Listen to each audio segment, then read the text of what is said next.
Denis, kamu tahu kenapa Bapak panggil ke sini? Tahu Pak, karena saya terlambat Pak. Ya, apa Denis tahu jam sore kita tadi pagi mulai pukul berapa? Tahu Pak, Tadi Denis berangkat dari rumah pukul berapa? Kira-kira kalau Denis dari rumah pukul 7 dan sekolah kita mulai belajar tadi pukul 7, apakah Denis bisa hadir tepat waktu? tidak Pak. Ya, Denis akan terlambat, tidak apa-apa. Terlambat itu merupakan kesalahan. Kita sebagai manusia memang pernah melakukan kesalahan. Bapak waktu SMA dulu juga pernah seperti Denis. Namun di sini Bapak tidak ingin mencari siapa yang salah. Kita coba berusaha mencari solusi dari masalah ini. Apakah Denis bersedia? Iya Pak. Sekarang Bapak mau bertanya. Denis terlambat pasti punya alasan kenapa Denis tadi pagi bisa terlambat. Ya Pak, saya bangun kesiangan Pak. Kenapa Denis bisa bangun kesiangan? Tadi malam saya stres Pak. Oh, berarti Denis bangun kesiangan karena Denis nonton TV sampai larut malam. Kalau Bapak boleh tahu, Denis ingin menjadi orang yang seperti apa? Saya ingin menjadi orang. Apakah Denis punya cita-cita? Cita-cita saya menjadi polisi Pak. Wah, luar biasa sekali. Cita-citamu ingin menjadi seorang polisi. Itu merupakan cita-cita yang luar biasa sekali. Aparat penegak hukum dan tentunya harus disiplin ya Denis. Apa yang akan kamu lakukan agar bisa menjadi seorang polisi yang baik? Saya harus menjadikan diri saya orang Langkah-langkah seperti apa yang bisa Denis lakukan untuk bisa menjadi orang yang disiplin dan mentaati peraturan? Bagus sekali. Apa rencana Denis agar tidak datang terlambat lagi?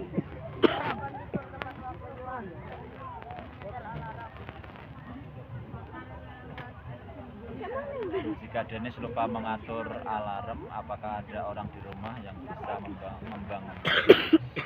Pak, ibu saya. Selain ibu, apakah ada lagi? Ada Pak,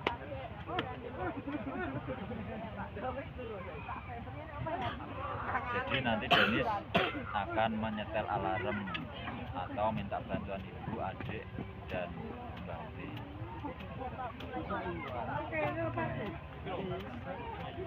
Bagus sekali. Bapak bangga kamu bersedia memperbaiki kesalahanmu. Apakah besok ada masalah yang membuat kamu terlambat? Terima kasih ya Denis. Bapak menghargai usaha kamu untuk memperbaiki kesalahan yang kamu buat. Bapak berharap Denis akan menjadi anak yang disiplin, bertanggung jawab. Semoga cita-cita Denis terwujud.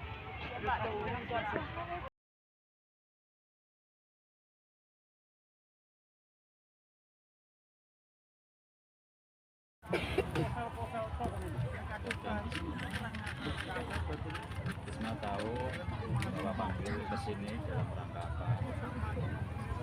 apa ya Pak? Apakah Bisma telah menyelesaikan tugas kemarin krisis yang Bapak sampaikan di grup kemarin?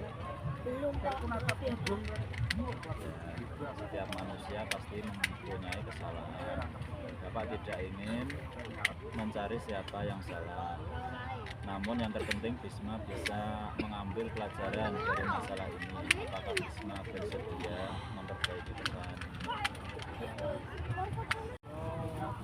Sekarang Bapak mau bertanya, kenapa Bisma tidak menyelesaikan tugas yang Bapak berikan?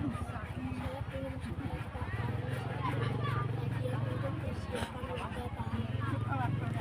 Bisma mengikuti lomba ya? Lomba apa? Iya Pak,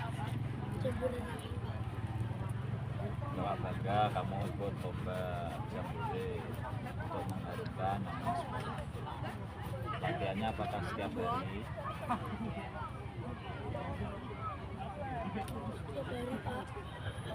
Mulai pukul berapa? Mulai jam 1 sampai jam 2 Pak. Padat juga jadwal kamu, Bisma. Lalu dari malam hari saat Bisma selesai melaksanakan sholat maghrib, apa yang Bisma lakukan? Saya menonton TV Pak. Selama habis maghrib sampai malam, apakah Bisma tidak mengerjakan tugas? Tidak ingat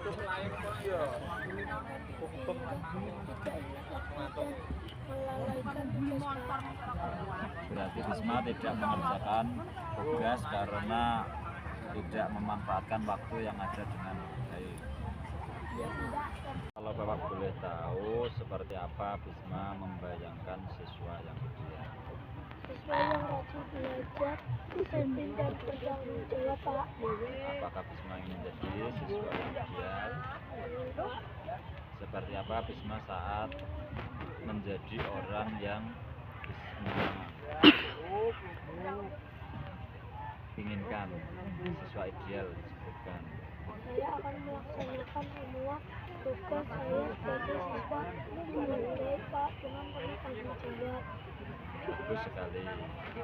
Agar semua tugas yang Bisma lakukan dapat terlaksana dengan baik, apa yang akan Bisma lakukan?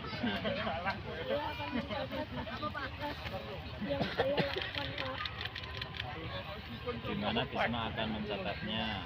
Kecil Pak. Bagus sekali. Bapak bangga kamu bisa mencari solusi yang sangat bagus untuk kamu, sehingga kamu bisa mengatur waktu kamu dengan khusus. Kira-kira kapan Bisma akan mulai melakukannya? Saya akan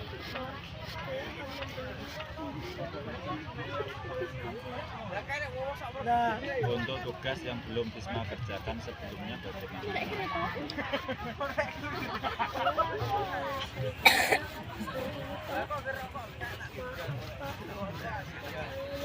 kurang bertanggung jawab, saya berjanji akan jadi anak yang lebih bertanggung jawab. Bagus sekali, Bapak bangga kamu bersedia menjadi siswa yang bertanggung jawab dalam menjalankan tugas edukasi. Iya Pak. Ya, semoga kamu semakin disiplin dan bertanggung jawab.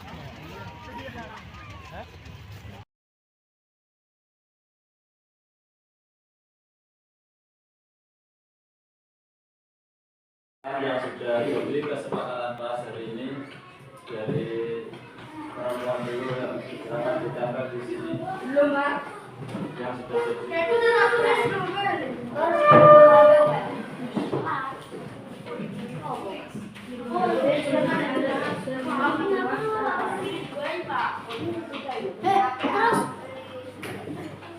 jam ke berapa?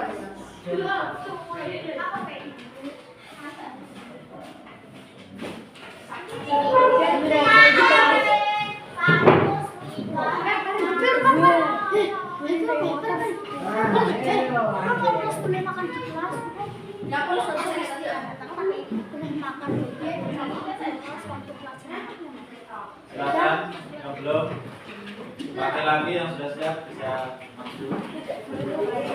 Pak, Tidak apa-apa.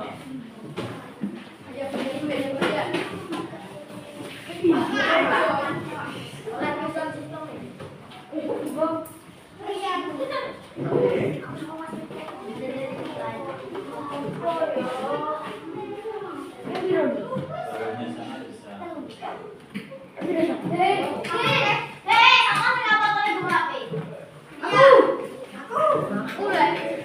Aku boleh bawa aku capek. Oh ya, Pak.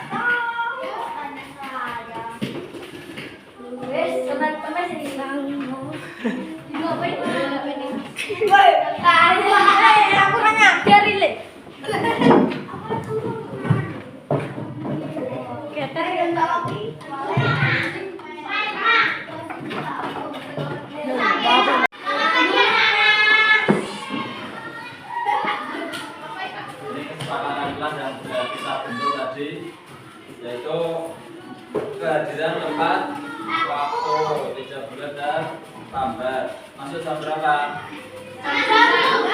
Jam 7 sampai di sekolah.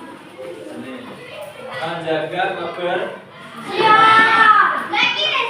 jaga kebersihan kelas dan meja masing-masing.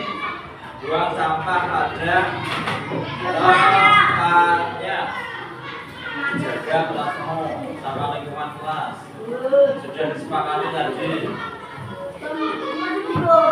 Peralatan sekolah lengkap. Ada pensil, pulpen, buku, jadwal pelajaran, penggaris,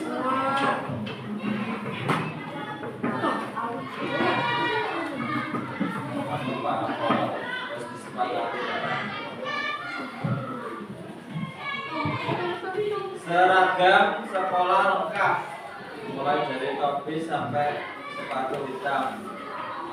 Setiap hari menyesuaikan jadwalnya. Senin Selasa pakai apa? Senin Selasa pakai seragam warna apa?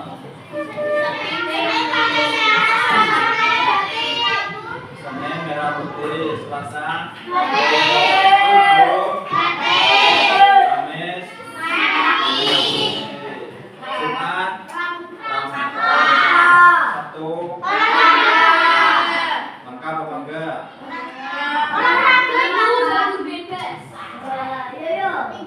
Tadi ini budayakan 5S. Senyum, salam, sapa, sopan, santun. Dimanapun berada di lingkungan sekolah maupun di lingkungan rumah. Disiplin dalam pelajaran saat guru menyampaikan pelajaran. Ajukan pertanyaan ini dengan angkat tangan atau tunjuk tangan dengan sopan. Jadi kalian tunjuk tangan nanti kalau gurunya mempersilahkan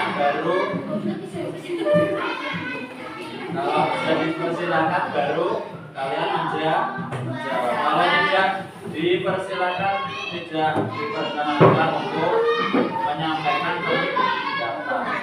Nah, kalau konsolnya menyampaikan pendapat, kalian tidak diperkenankan untuk memotong pembicaraan. Terus partisipasi kerjasama, ikuti semua kegiatan dengan antusias, semangat bekerja sama dalam kelompok. Misal kalau kegiatan berkelompok, tugas PR. Nah ini tugas PR-nya, selesaikan tugas tepat waktu, bertanggung jawab atas PR yang diberikan Bapak Ibu. Nah ini nanti menjadi milik kalian, menjadi milik kelas 6. Ini adalah kesepakatan kelas 6 pagi itu.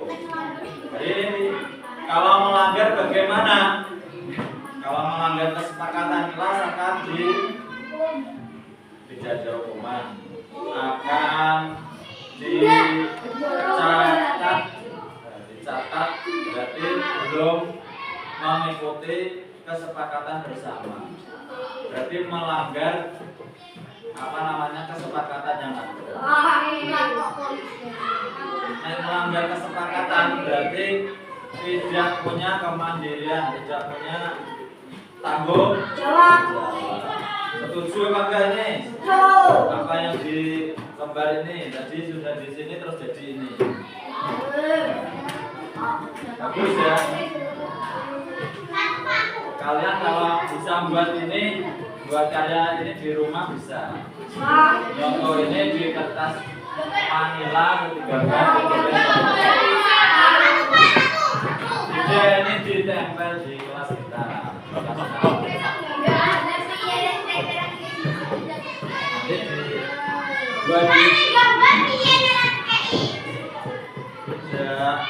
Ya foto kan bisa dikirim grup.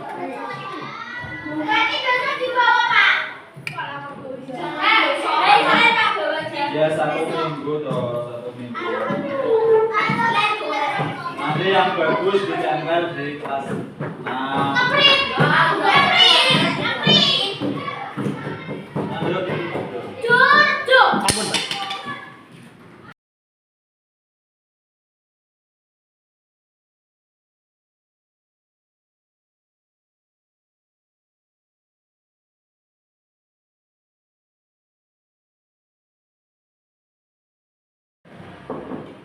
Assalamualaikum warahmatullahi wabarakatuh. Alhamdulillah, terima kasih waktunya Bapak Ibu Guru SDN 1 Kalen. Di sini saya akan menyampaikan diseminasi modul 1.4 calon guru penggerak tentang budaya positif. Lanjut. Di sini saya sendiri dari SDN 1 Kalen, ada Ibu Basir dan di sini Bu PP yang kemarin ke SD. Next. Untuk kegiatan siang hari ini yaitu membagikan pemahaman dan pengalaman dalam menerapkan budaya positif pada rekan-rekan, teman-teman, Bapak Ibu Guru dan Bapak Kepala Sekolah di SDN 1 Kalen tentang budaya positif. Budaya positif merupakan perwujudan nilai-nilai kebajikan yang berpihak pada murid, memberikan pemahaman akan disiplin positif bagi murid yang sangat diperlukan. Di sini nanti bisa diterapkan tentang nilai-nilai kepada putra-putri kita tentang budaya positif. Nanti ada banyak jenisnya agar kita bisa menuntun dan memfasilitasi kebutuhan atau kodrat murid untuk mencapai nilai kebajikan yang sudah disepakati, yaitu profil pelajar Pancasila. Konsep inti budaya positif yaitu ada 7: perubahan paradigma belajar, disiplin positif, motivasi perilaku manusia, kebutuhan dasar, posisi kontrol restitusi, keyakinan kelas, dan segitiga restitusi. Nah, di sini jenengan nanti bisa menjawab nomor 1, setuju atau tidak. Hukuman dapat mendisiplinkan anak.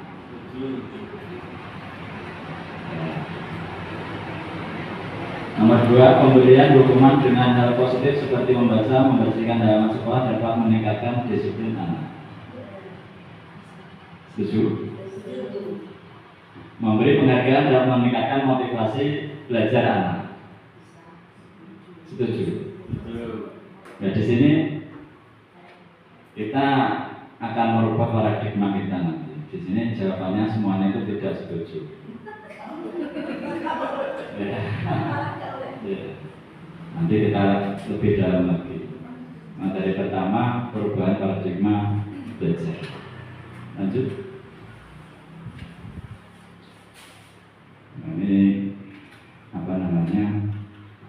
saya mencontohkan kepalan tangan di sini. Jenengan kalau bisa membuka ini bagaimana? Merayu atau minta tolong atau menyuap atau menghardik, mengancam, bagaimana Pak Asis? Saya menyuruh untuk membuka. Buka, belum berhasil. Coba yang merayu ya, bisa merayu, Pak. Bukakan tangan kepalanya. Beda. Nah, ini seperti kita kepada anak-anak begitu. Ayo, diam atau bagaimana? Tolong ya, lebih tertib dan sebagainya. Nanti ada hal-hal yang tentang budaya positif itu. Lanjut. Perubahan paradigma teori kontrol, teori pilihan. Ilusi guru mengontrol murid, ilusi bahwa kritik membuat orang merasa bersalah dapat menguatkan karakter. Ilusi bahwa semua penguatan positif efektif dan bermanfaat. Ilusi bahwa orang dewasa memiliki hak untuk memaksa. Ini menurut Dr. William Glasser. Nah, di sini miskonsepsi ya. Kita biasanya memahami mengontrol murid itu ya tadi jenengan jawabnya setuju, padahal itu tidak setuju. Kita tidak dapat memaksa murid untuk berbuat sesuatu jika murid tersebut memilih untuk tidak melakukannya, walaupun tampaknya kita sedang mengontrol perilaku murid tersebut. Yang kedua, ilusi bahwa semua penguatan positif efektif dan bermanfaat. penguatan positif, bujukan itu juga bentuk-bentuk kontrol. Segala usaha untuk mempengaruhi murid agar mengulangi suatu perilaku tertentu adalah usaha untuk mengontrol murid tersebut. Nah, nanti untuk kita dalam penanganan terhadap siswa itu ada motivasi intrinsik dan ekstrinsik. Kita rata-rata itu ekstrinsik, misal jenengan naik sepeda motor, pakai helm itu takut ditilang apa memang motivasi diri? Keselamatan, Pak. Keselamatan. Ya Pak Aziz, betul. Keselamatan berarti intrinsik Pak ya. Maksudnya keselamatan biar nggak ditilang polisi. Sama aja. Intrinsik dan ekstrinsik Pak. Lanjut. Ilusi bahwa kritik membuat orang merasa bersalah dapat memakan karakter. Di sini, apakah kita masih sering melakukan kritikan? Itu dikira bisa memakan karakter. Padahal itu tidak, baliknya. Ilusi bahwa orang biasa memiliki hak untuk memaksa. Kita sebagai guru sering membuat aturan-aturan yang memaksa. Kalau aturan itu nanti di keyakinan kelas itu ada kita kesepakatannya bersama antara siswa dan guru. Seperti kemarin saya terapkan di kelas 6. Jadi anak-anak menulis harus disepakati bersama di depan. Lanjut.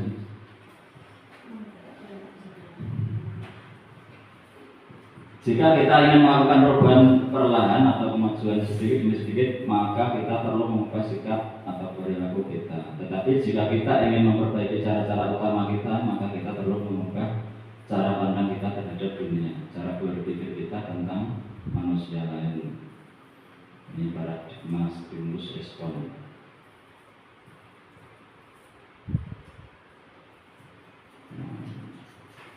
Siapa yang sesungguhnya memiliki kontrol, kita mencoba mengubah orang lain agar berpandangan sama dengan kita.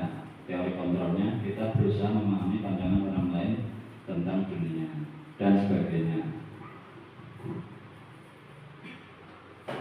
Budaya positif atau disiplin positif ini dari inti kegiatan kita. Budaya positif, disiplin berasal dari bahasa Latin disiplina, intinya belajar. Makna asal dari kata ini berkonotasi disiplin diri murid-murid Socrates dan Plato. Disiplin diri membuat orang lain menggali potensinya menuju sebuah tujuan apa yang dihargai. Namun dalam budaya kita makna disiplin menjadi sesuatu yang dilakukan seseorang pada orang lain untuk mendapatkan kepatuhan. Misal kita berangkat pagi dan sebagainya. Ini adalah wujud patuh, ya. Padahal disiplina itu artinya belajar. Nilai-nilai kebajikan universal. Nilai-nilai kebajikan adalah sifat-sifat positif manusia yang merupakan tujuan mulia yang ingin dicapai setiap individu. Ini menurut DNA Person 1998. Dengan mengaitkan nilai-nilai kebajikan yang diyakini seseorang, maka motivasi intrinsiknya akan terbangun, sehingga menggerakkan motivasi dari dalam untuk mencapai tujuan mulia yang ingin diinginkan. Nilai-nilainya profil belajar Pancasila ini, kalau bisa motivasi intrinsik ini di peserta didiknya, bukan memaksa tadi, bukan memaksa atau dengan cara-cara tadi kontrol tadi, membuat aturan yang sepihak itu tidak boleh. Nah di sekolah rata-rata kan aturannya peraturan sekolah itu satu sisi, ya Pak Osis, belum dua sisi sama siswa. Jadi yang dengan siswa itu keyakinan kelas. Nanti yang belum membuat keyakinan kelas bisa dicoba. Kelas 6 kemarin sama saya, kalau ada tambahan bisa ditambahkan. Pak Asima, Pak Osis ini sudah membuat keyakinan, sangat yakin saya. Jadi kesepakatan ya. 4, 3, 2, 1 bisa dicoba. Nah, ini motivasi perilaku manusia. Lanjut. Nah, ini motivasi eksternal itu nomor 1, 2, yang internal 3. Untuk menghindari ketidaknyaman, hukuman apa yang akan terjadi apabila saya tidak melakukannya. Nah, gak nggo helm mesti ditilang, jadi ekstrinsik. Terus untuk mendapatkan imbalan institusi, rajinnya orang perkara motivasi diri, tapi pengen dapat penghargaan, itu juga eksternal. Yang ketiga, saya akan menjadi orang seperti apabila saya melakukannya. Ini dari dalam diri, menghargai diri sendiri, tujuan disiplinnya menghargai diri sendiri. Lanjut.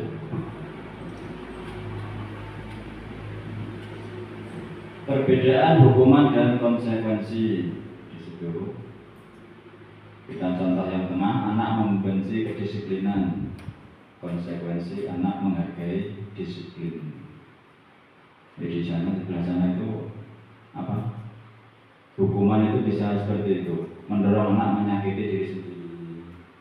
Anak belajar untuk menyembunyikan kesalahan, bohong ya.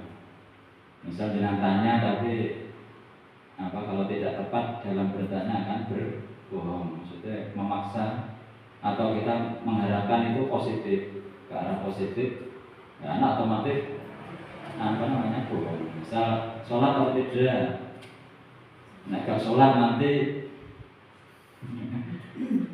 nilaimu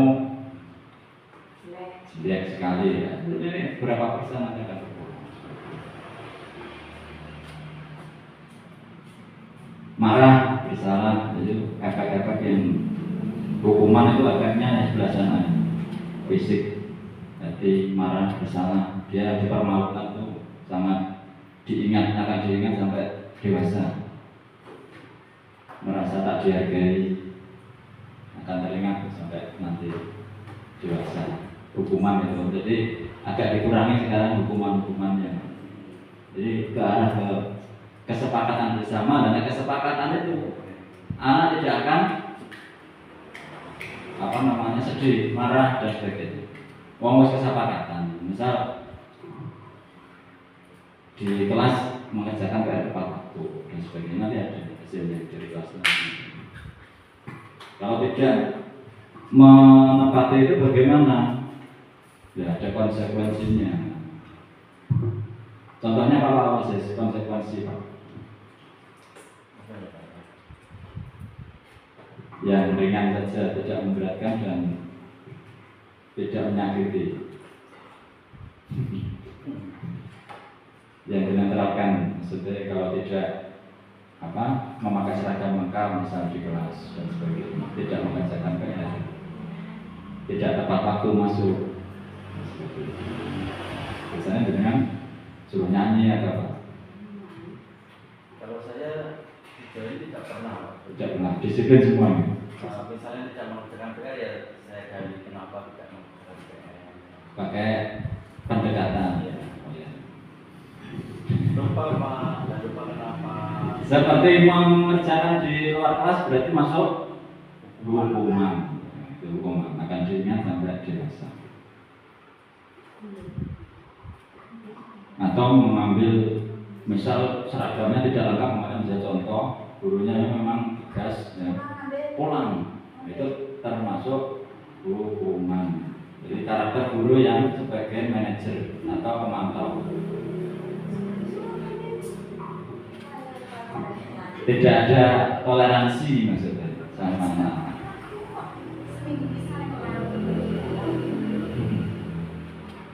Tindakan guru ini. Jangan jawab yang semangat ya Bapak. Mencatat 100 kali dalam buku kalimat. Ini kalau menulis kalimat, saya tidak akan terlambat lagi, saya tidak akan terlambat lagi, masuk apa? Hukuman atau konsekuensi? Hukuman ya.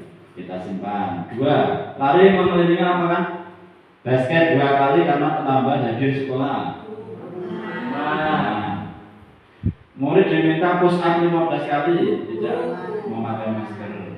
Menggantikan kertas tugas teman yang telah dicoret-coret. Konsekuensi. Membersihkan tumpahan air di meja tulis karena tersenggol pada saat belajar. Konsekuensi. Murid disuruh mengenakan sepatu seharian di sekolah karena tidak mengenakan sepatu hitam.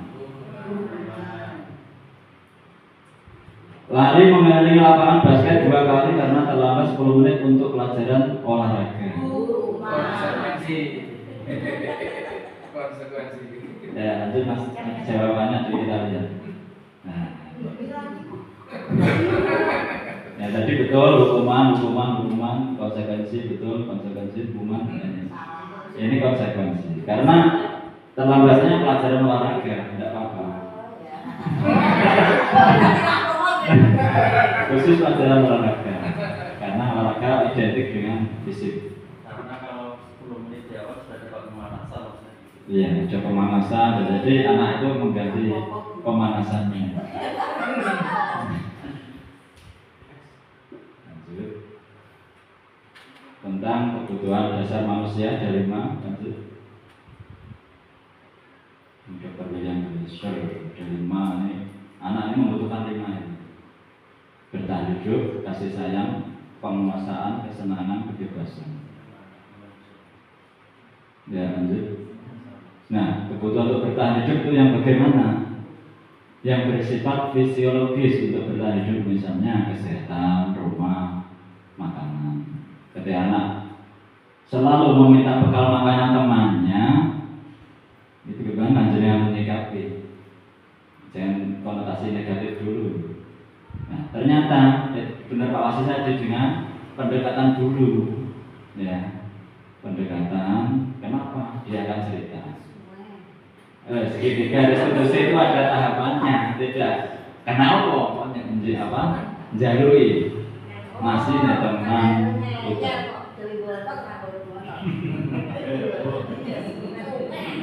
Ada menstabilkan identitas dulu. Dan saya dulu juga pernah tidak membawa makanan, itu stabil.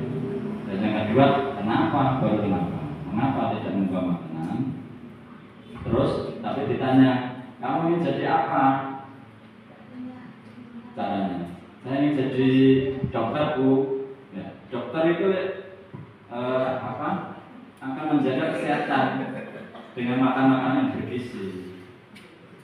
Apakah besok kamu tidak akan membawa makanan lagi? Ya, terus bagaimana? Caranya agar kamu mencapai cita-citamu bagaimana? Ya dengan membawa makanan yang sehat. Terus yang ketiga, baru kita memberikan solusi dengan disiplin itu tadi. Lanjut. Kasih sayang ini juga perlu rasa diterima, ini kebutuhan manusia. Anak membuat masalah untuk mendapatkan perhatian dari teman, guru, ini sering nih, maupun orang tuanya. Kasih sayang ini anak yang mungkin sering di lingkungan kasar atau keras, ya. Ini rata-rata kurang kasih sayang. Nah, ini akan berdampak pada perilaku dalam kelas. Ini membuat masalah, sering membuat masalah, mendapatkan perhatian dari teman, guru, usra kayak atau godani temannya dan sebagainya. Ini adalah anak kekurangan kasih sayang, kebutuhan akan kasih sayang ini kurang. Lanjut, kebebasan. Anak selalu diberikan bekal makanan dengan menu yang sama setiap hari. Di sekolah dia membuat masalah dengan mengambil paksa bekal milik temannya. Jadi kurang kebebasan, kebutuhan kebebasan. Lanjut. Kesenangan. Ketika ada anak yang senang membantu temannya, anak tersebut merasa jika ekspresi temannya saat kesal terlihat lucu. Jadi kalau kesal itu lucu langsung ditambahin. Maka yang sedang berusaha dia penuhi adalah kebutuhan kesenangan.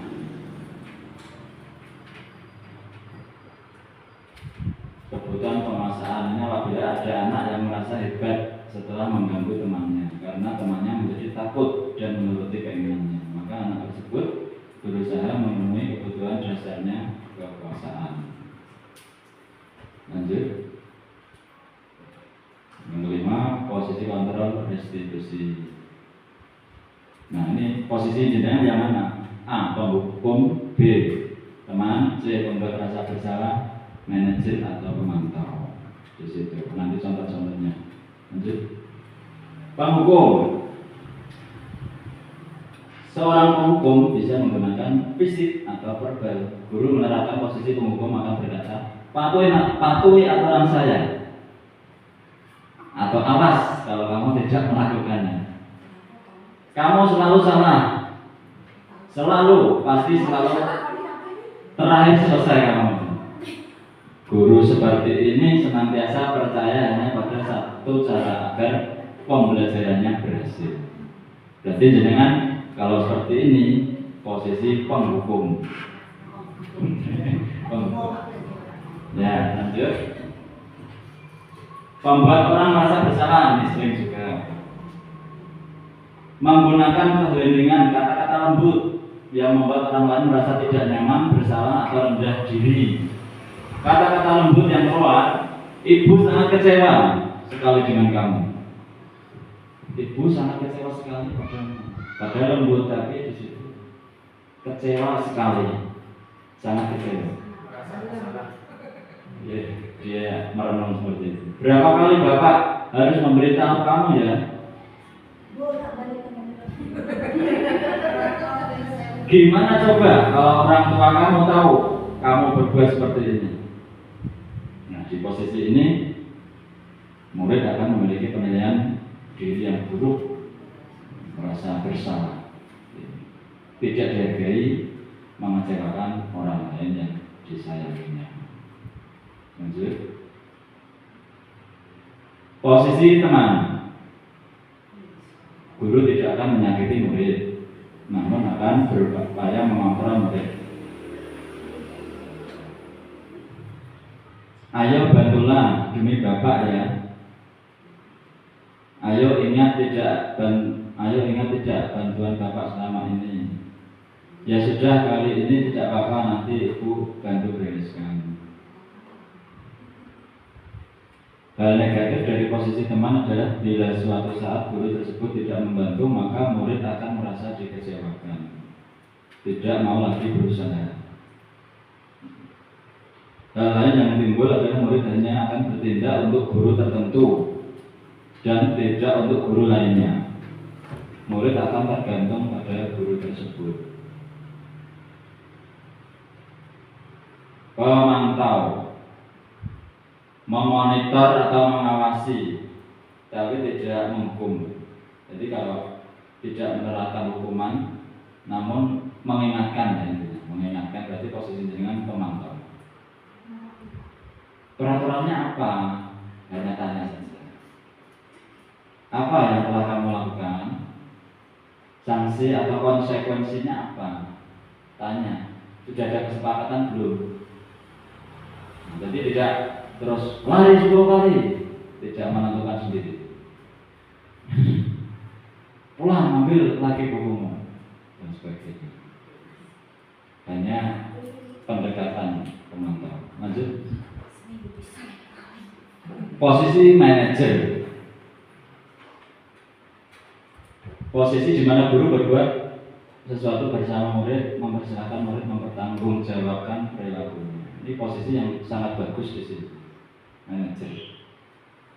Jadi apa yang kita yakini kembali ke keyakinan keras. Apakah kamu meyakininya?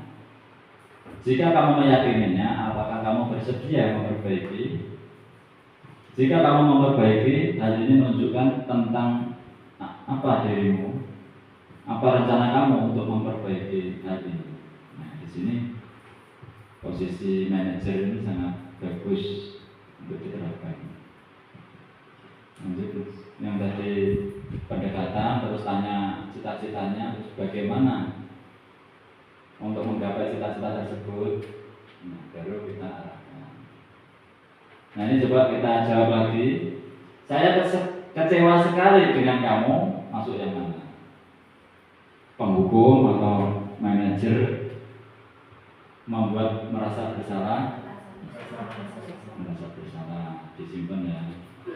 Kamu tidak pernah benar melakukannya. Ada manajer juga merasa bersalah, penghukum.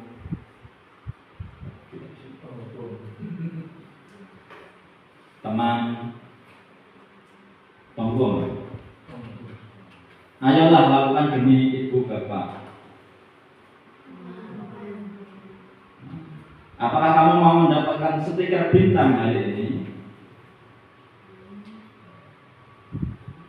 Ini adalah memberikan penghargaan, jadi tidak boleh sini.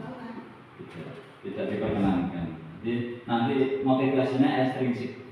Jadi aktifnya itu karena hadiah atau itu tidak motivasi dalam diri.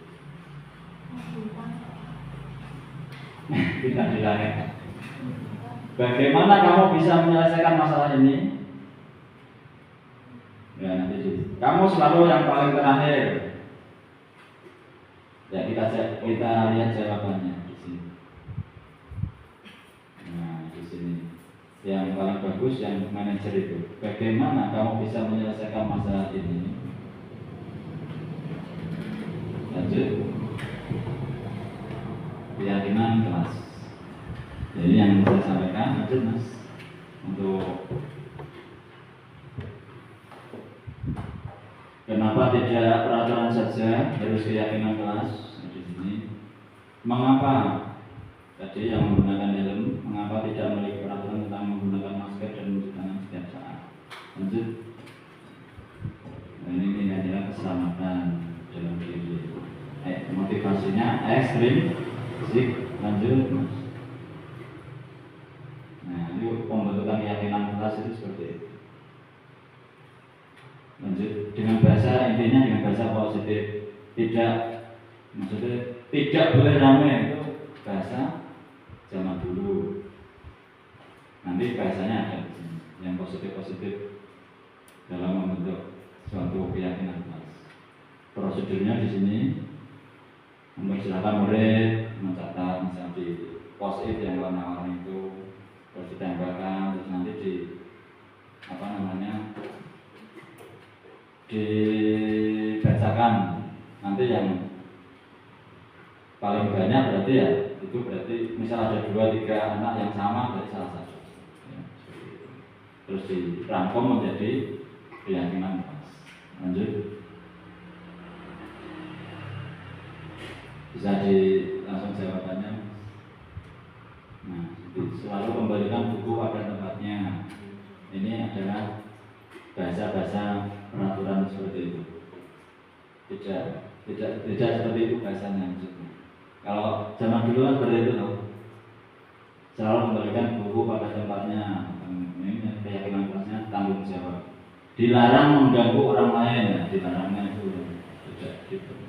Menghormati bahasanya keyakinan kelas menghormati orang lain. Jadi sekolah 15 belum pelajaran menghormati orang lain, komitmen, dilarang melakukan kekerasan, nilai-nilainya ini. Lanjut. Segitiga restitusi. Ini cara penanganan anak.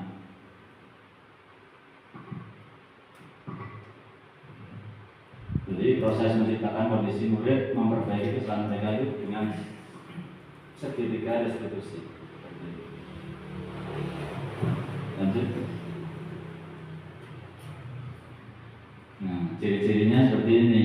Bukan untuk menebus kesalahan, tapi belajar dari kesalahan, memperbaiki hubungan, tawaran tidak memaksa, menuntun untuk melihat dalam diri, restitusi mencari kebutuhan dasar. Restitusi diri adalah cara yang paling baik. Restitusi fokus pada solusi, membawa pada kelompoknya. Segitiga restitusi itu seperti ini. Ada yang pertama ini dulu menstabilkan identitas kita sebagai guru. Saya dulu sudah pernah melakukan itu waktu SMA misalnya terlambat. SMP saya juga sudah pernah dulu terlambat atau tidak mengerjakan PR. Malah bolos gitu. Sama. Jadi dengan memposisikan sebagai anak itu yang bersalah dan stabil emosinya dan menghindari dia berbohong. Nah, biasanya lain nanti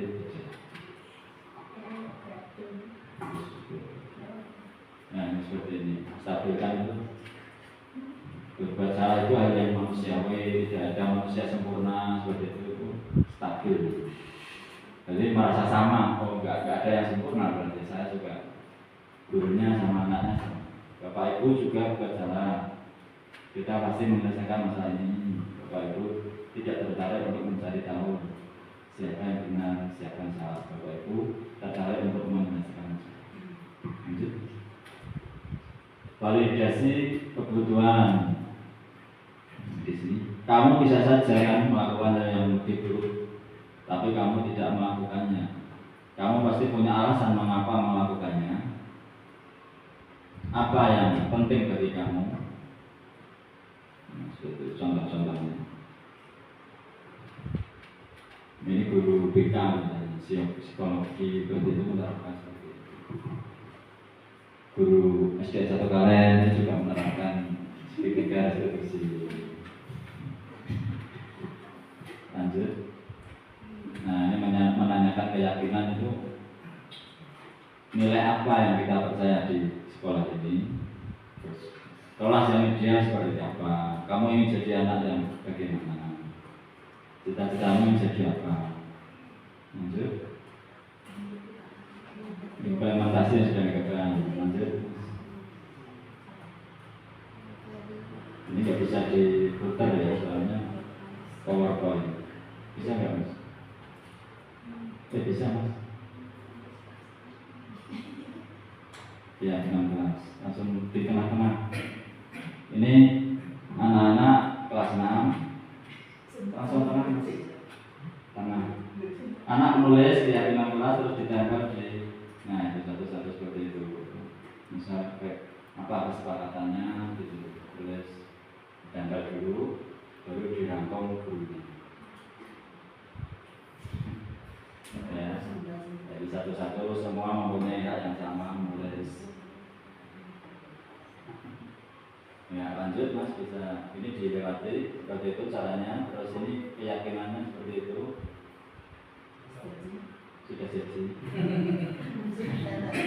Nah, di situ keyakinan yang sudah disepakati bersama. Lanjut, bisa kita ulang terus dibacakan bersama. Hasilnya dalam selanjutnya, nah ini menggunakan bahasa yang positif. Ini kurang positif. Maksudnya kehadiran dan keterlambatan. Ini hadir tepat waktu, budayakan 5S. Karena anak biasanya tadi menulis tidak boleh berkata kotor di kelas. Nah, ini maksudnya 5S ini. Ini membuang sampah pada tempatnya, terkait kebersihan kelas. Ini saat bertanya angkat tangan. Kalau saat ada teman yang mengutarakan pendapat anak lain berarti tidak diperkenankan memotong pembicaraan. Peralatan sekolah lengkap. Partisipasi kerjasama, tugas dan PR. Seragam sekolah lengkap. Di sini adalah kesepakatan. Kalau tidak, dengan konsekuensinya apa? Nyanyi, atau tepuk, tidak apa-apa, mana anak tidak mau diterapkan. Konsekuensinya dicatat, kemudian dicatat, terus nanti disampaikan ke Bapak Ibu. Kadang-kadang lebih dari satu. Atau kalau kita waktu mengajar ya langsung saja kesepakatannya misal menyanyi atau tepuk seperti itu. Jadi yang menulis tadi tidak diperkenankan. Menulis tidak mengulangi lagi 100 kali. Ya. Lanjut. Nah, setelah ini, nah ini adalah yang didapat. Anak-anak merasa semangat sekali karena merasa dilibatkan. Seperti itu. Semoga bisa terlaksana ya. Oke, budaya positif. Lanjut. Terima kasih.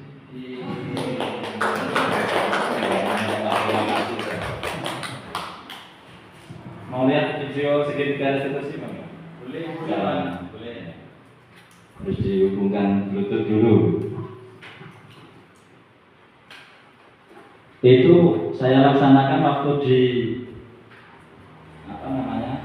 Di tenda karena waktunya sudah mepet. Tugas ini saya belum membuat video.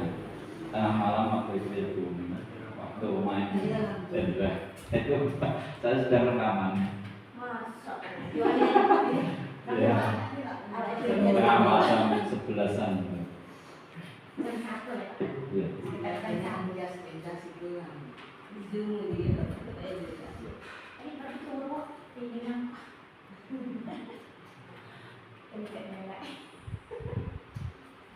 Karena menunggu selanjutnya masih mau sore, saya sekarang masuk yang di lapangan.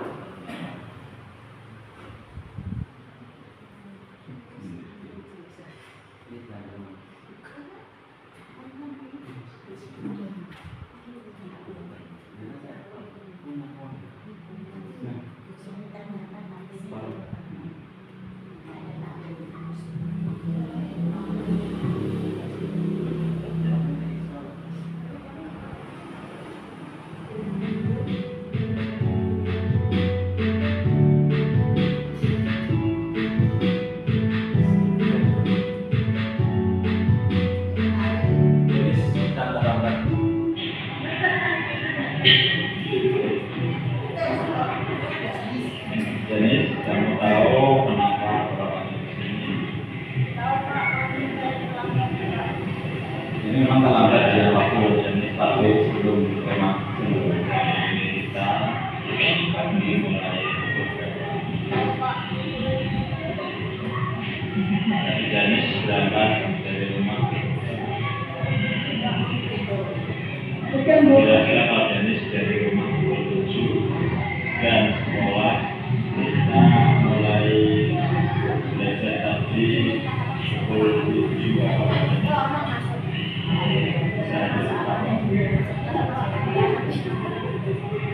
ya ini akan dilakukan apa itu merupakan kesalahan kita sebagai manusia memang pernah melakukan kesalahan waktu SMA dulu juga banyak namun di sini Bapak kita ini mencari siapa usaha kita coba berusaha mencari solusi dari masalah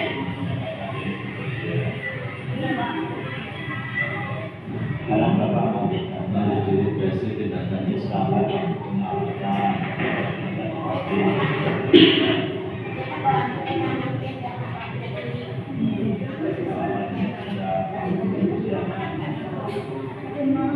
pengen jadi polisi. Oh jadi kamu jangan karena jadi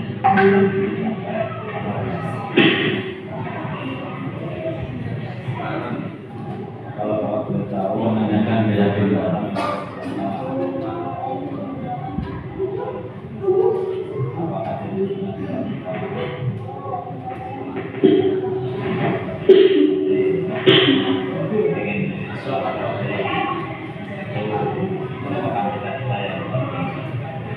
yang kedua ada contoh dari apa yang akan kamu lakukan sesuai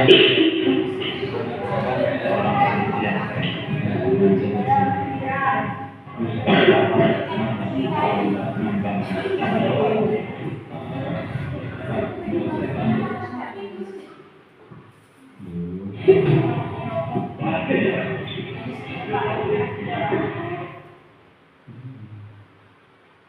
Loh. Oh, ini tanggapan siswa. Bisma ini tidak mengerjakan kuisis dia, tugas kuisis terlambat karena sedang mengikuti lomba-lomba sampai sibuk ya, sampai tiap hari ini lomba di sekolah sampai malam itu nonton TV, jadi tidak mengerjakan saja.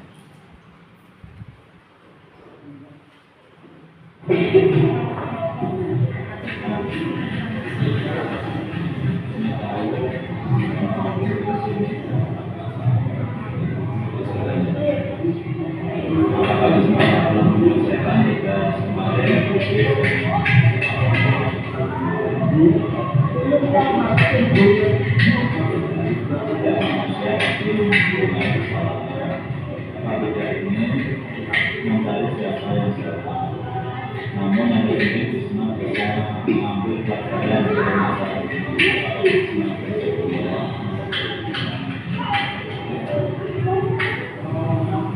Sekarang Bapak mau bertanya, kenapa Bisma bisa menyelesaikan tugas yang panggilan?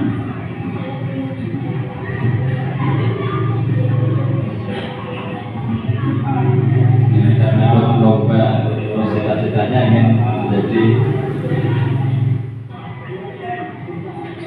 Selama Bisma break sampai malam, apakah Bisma tidak mengerjakan tugas? nonton TV sampai malam. Saat menjadi orang yang dapat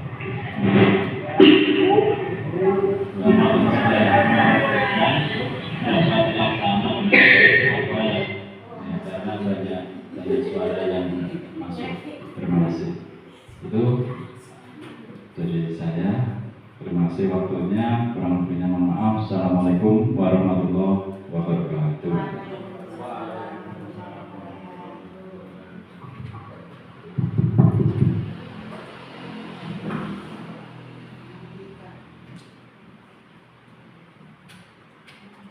boleh makan dulu.